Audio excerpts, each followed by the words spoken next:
Joe, this young woman faces 20 years in prison if convicted. Given that the sexual contact is allegedly caught on tape, what kind of defense can she offer?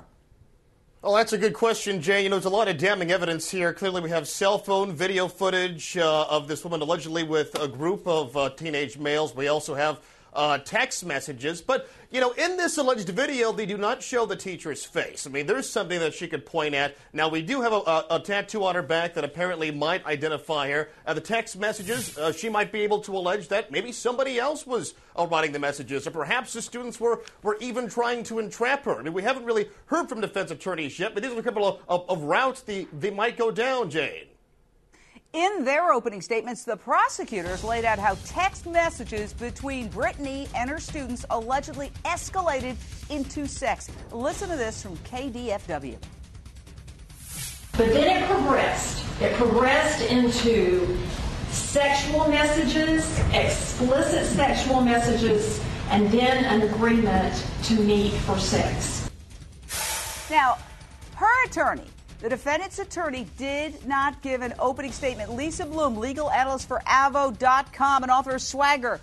These students were 18 years old at the time of the alleged sexual relationships. I find the behavior, if it's true, absolutely 100% abhorrent. But I'm trying to figure out legally, where is the line drawn? When I was 18, I was in college. Would she be on trial if she were a college professor having sex allegedly with an 18-year-old?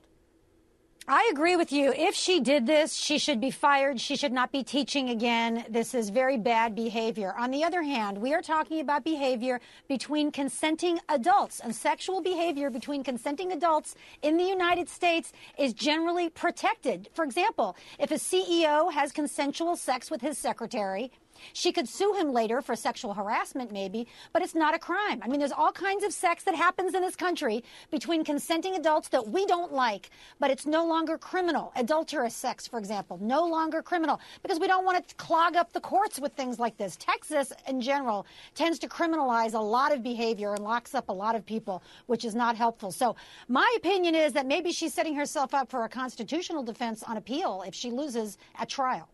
Well, despite these racy charges, her husband is standing by her and even spoke out on camera in support of his wife. Listen to this.